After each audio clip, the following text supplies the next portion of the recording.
तो नमस्कार देवी और सज्जनों, एक बार फिर से आप सभी का बहुत बहुत स्वागत है द सूत्रधार पर। द सूत्रधार पर आज गबन उपन्यास का 24वां भाग हम लोग सुनने जा रहे हैं। उसके पहले 23वें भाग में आपने सुना कि काफी समय के बाद रमाकांत और जालपा का मिलन हुआ। दोनों पति पत्नी रात भर बातें करते रहे और एक दूसरे ने किस प्रकार दिन काटे वह सुनाया जाता रहा। रमा जो है वो जानबूझ करके इमोशनल बातें कर रहा था, जबकि जालपा अपने कष्टों को छुपा रही थी। और इस तरीके से जो है दोनों के बीच में यह तय हुआ कि अब रमा जो है जाकर के अपना बयान वापस ले लेगा, और चूंकि अब उसके ऊपर कोई मुकदमा ही नहीं है तो फिर पुलिस के इस जाल में उसको फंसने की आवश्यकता भी नहीं थी। लेकिन जैसे ही रमा जो है पुलिस अधिकारियों के समक्ष बयान से पलटने की बात करता है तो कुछ लोग धमकी देने लगते हैं, कुछ प्रलोभन। आगे देखते हैं क्या होता है। रतन पत्रों में जालपा को तो ढाढ़स देती रहती थी, पर अपने विषय में कुछ न कहती थी। जो आप ही व्यथित हो रही हो उसे अपनी व्यथाओं की कथा क्या सुनाती। वही रतन जिसने रुपयों की कभी कोई हैसियत न समझी, इस एक ही महीने में रोटियों को भी मोहताज हो गई थी। उसका वैवाहिक जीवन बहुत सुखी न हो, पर उसे किसी बात का अभाव नहीं था। मरियल घोड़े पर सवार होकर भी यात्रा पूरी हो सकती है, अगर सड़क अच्छी हो, नौकर चाकर, रुपए पैसे और भोजन आदि की सामग्री साथ हो, घोड़ा भी तेज हो, तो पूछना ही क्या। रतन की दशा उसी सवार की सी थी। उसी सवार की भांति वह मंद गति से अपनी जीवन यात्रा कर रही थी। कभी कभी वह घोड़े पर झुंझलाती होगी, दूसरों सवारों को उड़े जाते देख उसकी भी इच्छा होती होगी कि मैं भी इसी तरह उड़ती, लेकिन वह दुखी न थी, अपने नसीबों को रोती न थी। वह उस गाय की तरह थी जो एक पतली सी पगहिया के बंधन में पड़कर अपनी नाद के भूसे खली में मगन रहती है। सामने हरे हरे मैदान हैं, उसमें सुगंधमय घासें लहरा रही हैं, पर वह पगहिया तुड़ा कर कभी उधर नहीं जाती। उसके लिए उस पगहिया और लोहे की जंजीर में कोई अंतर नहीं। यौवन को प्रेम की इतनी क्षुधा नहीं होती जितनी आत्म प्रदर्शन की। प्रेम की क्षुधा पीछे आती है। रतन को आत्म प्रदर्शन के सभी उपाय मिले हुए थे। उसकी युवती आत्मा अपने श्रृंगार और प्रदर्शन में मग्न थी। हंसी, विनोद, सैर सपाटा, खाना पीना, यही उसका जीवन था, जैसा प्रायः सभी मनुष्यों का होता है। इससे गहरे जल में जाने की न उसे इच्छा थी न प्रयोजन। संपन्नता बहुत कुछ मानसिक व्यथाओं को शांत करती है। उसके पास अपने दुखों को भुलाने के कितने ही ढंग हैं। सिनेमा है, थिएटर है, देश भ्रमण है, ताश है, पालतू जानवर है, संगीत है। लेकिन विपन्नता को भुलाने का मनुष्य के पास कोई उपाय नहीं, इसके सिवा कि वह रोए, अपने भाग्य को कोसे या संसार से विरक्त होकर आत्महत्या कर ले। रतन की तकदीर ने पलटा खाया था। सुख का स्वप्न भंग हो गया था और विपन्नता का कंकाल अब उसे खड़ा घूर रहा था, और यह सब हुआ अपने ही के हाथों। पंडित जी उन प्राणियों में थे जिन्हें मौत की फिक्र नहीं होती। उन्हें किसी तरह यह भ्रम हो गया था कि दुर्बल स्वास्थ्य के मनुष्य अगर पथ्य और विचार से रहे तो बहुत दिनों तक जी सकते हैं। वह पथ्य और विचार की सीमा के बाहर कभी न जाते। फिर मौत को उनसे क्या दुश्मनी थी जो खामखा उनके पीछे पड़ती। अपनी वसीयत लिख डालने का ख्याल उन्हें उस वक्त आया जब वह मरणासन्न हुए थे। लेकिन रतन वसीयत का नाम सुनते ही इतनी शोकातुर, इतनी भयभीत हुई कि पंडित जी ने उस वक्त टाल जाना ही उचित समझा। तब से फिर उन्हें इतना होश न आया कि वसीयत लिखवाते। पंडित जी के देहवासन के बाद रतन का मन इतना विरक्त हो गया कि उसे किसी बात की भी सुध बुध न रही। यह वह अवसर था जब उसे विशेष रूप से सावधान रहना चाहिए था। इस भांति सतर्क रहना चाहिए था मानो दुश्मन ने उसे घेर रखा हो। पर उसने सब कुछ मणिभूषण पर छोड़ दिया, और उसी मणिभूषण ने धीरे धीरे उसकी सारी संपत्ति अपहरण कर ली। ऐसे ऐसे षड्यंत्र रचे कि सरला रतन को उसके कपट व्यवहार का आभास तक न हुआ। फंदा जब खूब कस गया तो उसने एक दिन आकर कहा, आज बंगला खाली करना होगा, मैंने इसे बेच दिया है। रतन ने जरा तेज होकर कहा, मैंने तो तुमसे कहा था कि अभी बंगला नहीं बेचूंगी।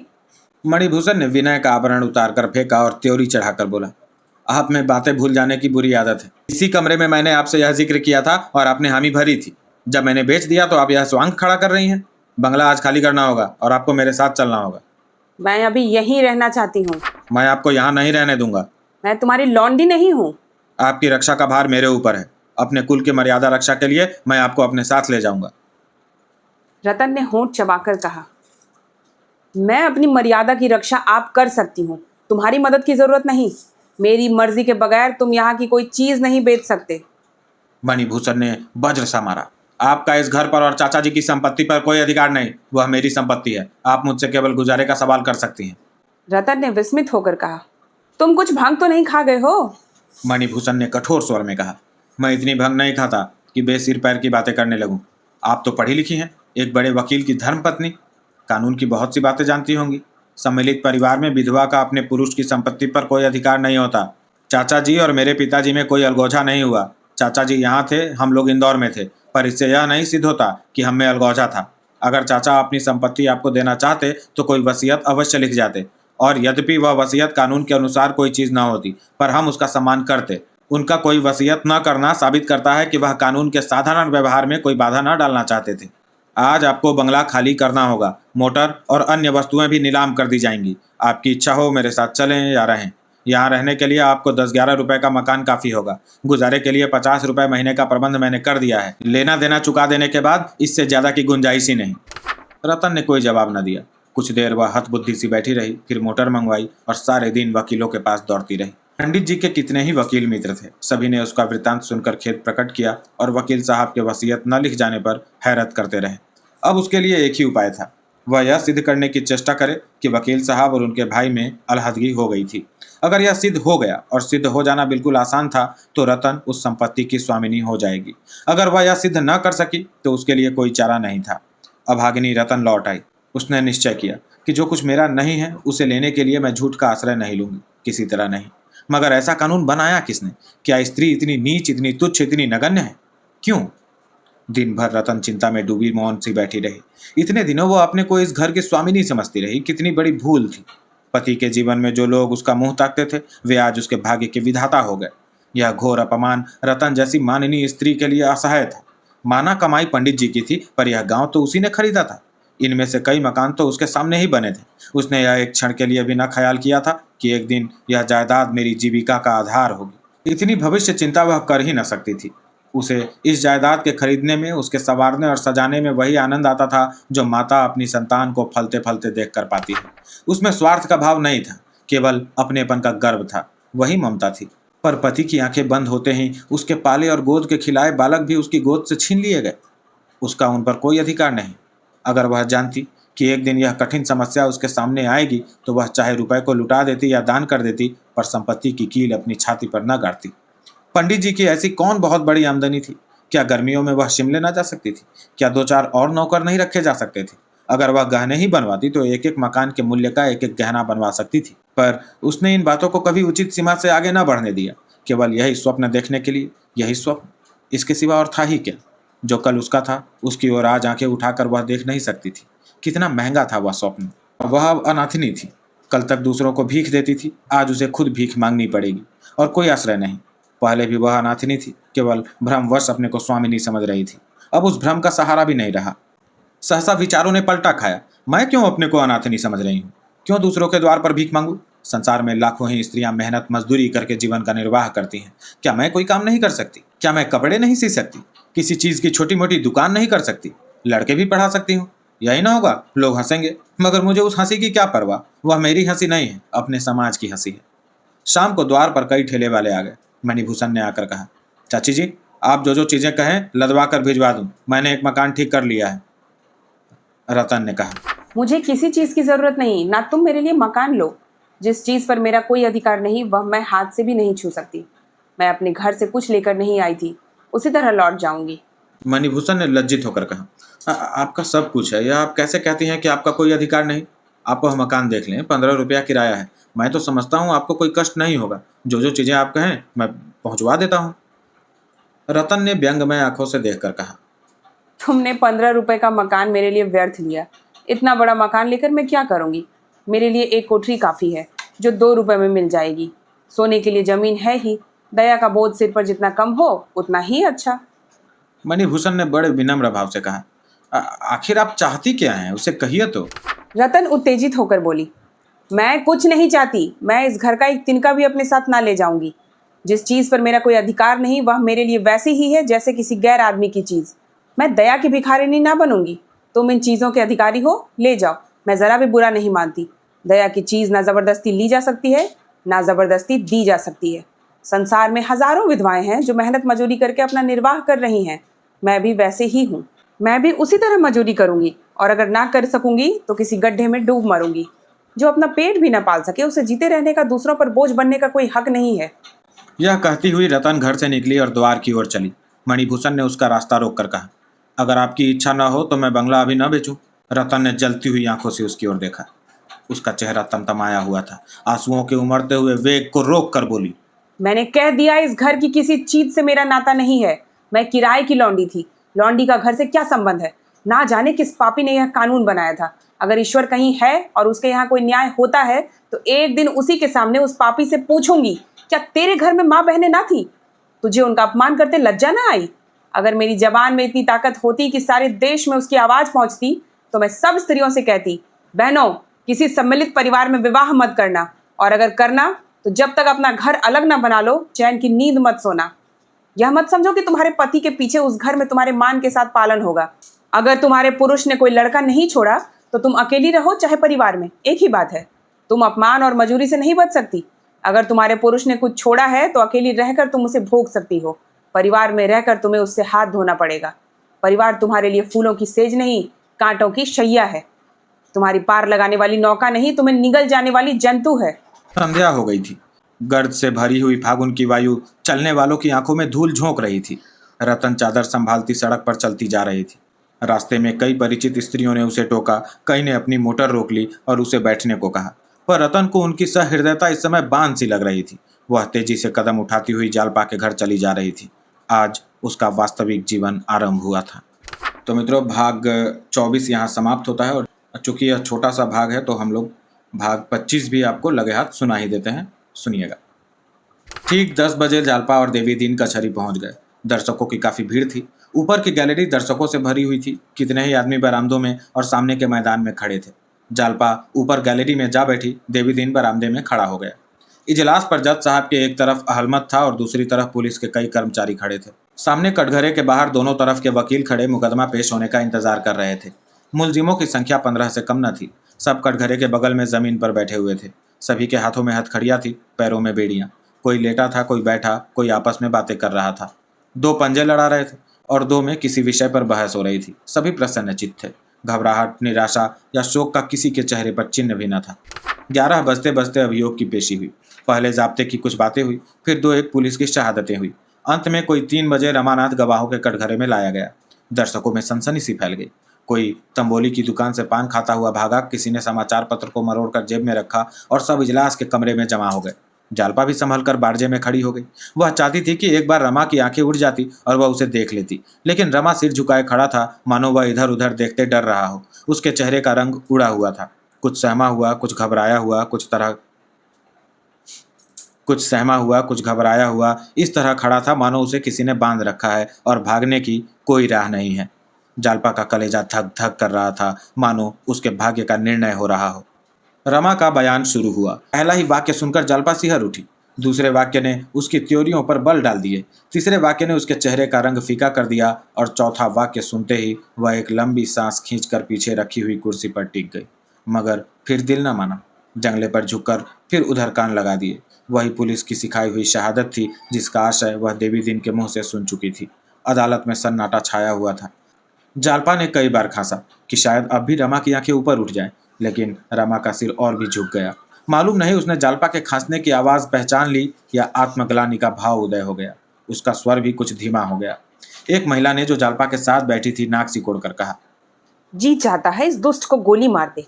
ऐसे ऐसे स्वार्थी भी इस देश में पड़े हैं जो नौकरी या थोड़े से धन के लोभ में निरपराधों के गले पर छुरी फेरने से भी नहीं हिचकते। जालपा ने कोई उत्तर नहीं दिया।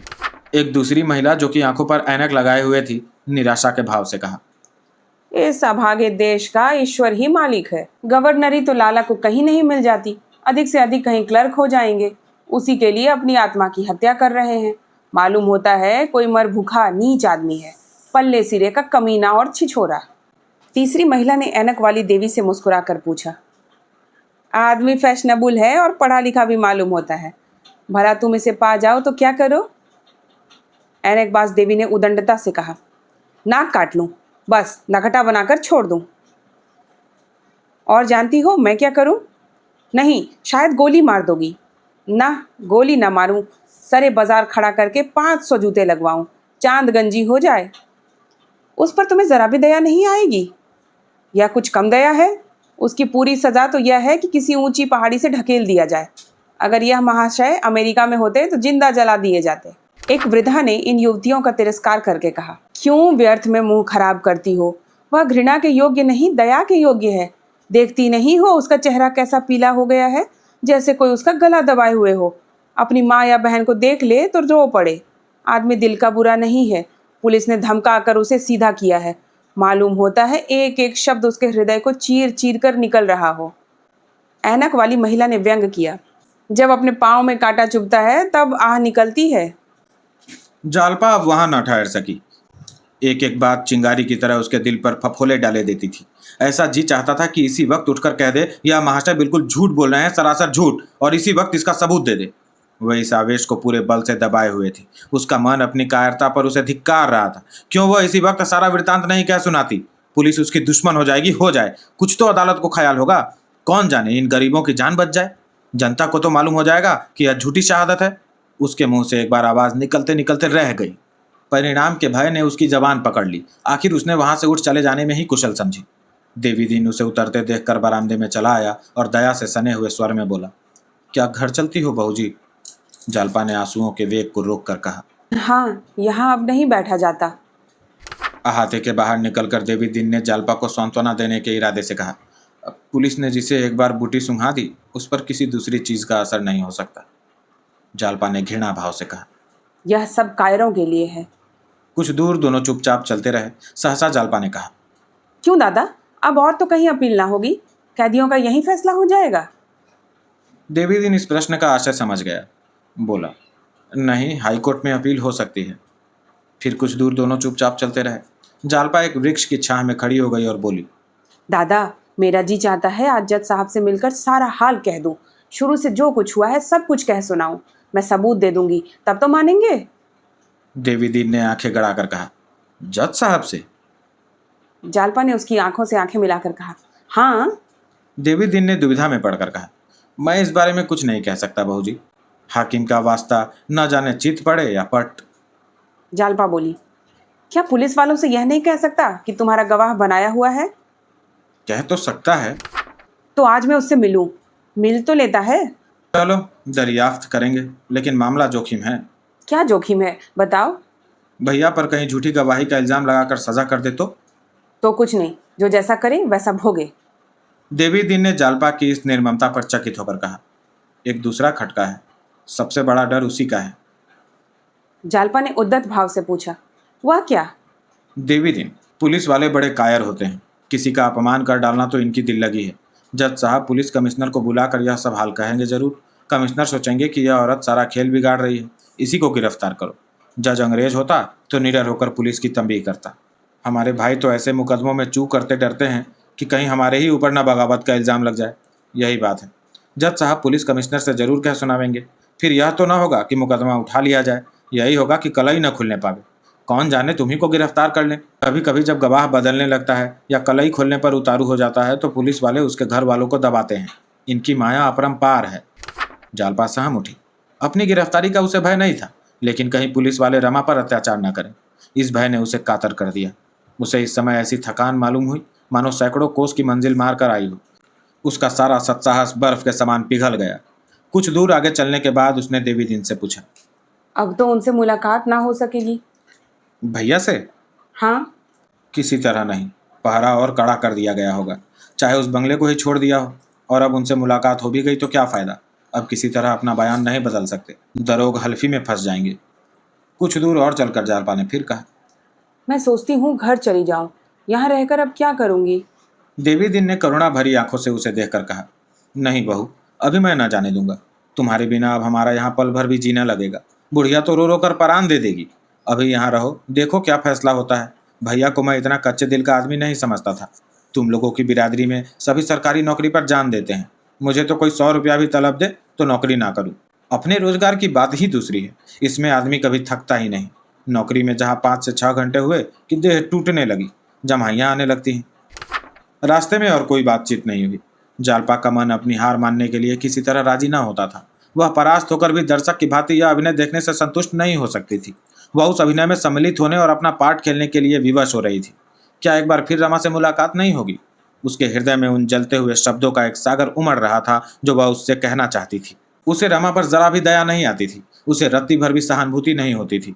वह उससे कहना चाहती थी, तुम्हारा धन और वैभव तुम्हें मुबारक हो। जालपा उसे पैरों से ठुकराती है।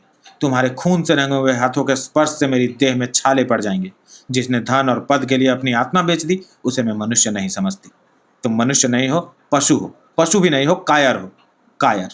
जालपा का मुखमंडल तेजमय हो गया, गर्व से उसकी गर्दन तन गई। यह शायद समझते होंगे, जालपा जिस वक्त मुझे झब्बेदार पगड़ी बांध घोड़े पर सवार देखेगी, फूली न समाएगी। जालपा इतनी नीच नहीं है। तुम घोड़े पर नहीं आसमान में उड़ो, मेरी आंखों में हत्यारे हो, पूरे हत्यारे, जिसने अपनी जान बचाने के लिए इतने आदमियों की गर्दन पर छुरी चला दी। मैंने चलते चलते समझाया था, उसका कुछ असर नहीं हुआ। ओह, तुम इतने धन लोलुप हो, इतने लोभी। कोई हरज नहीं, जालपा अपने पालन और रक्षा के लिए तुम्हारी मोहताज नहीं है।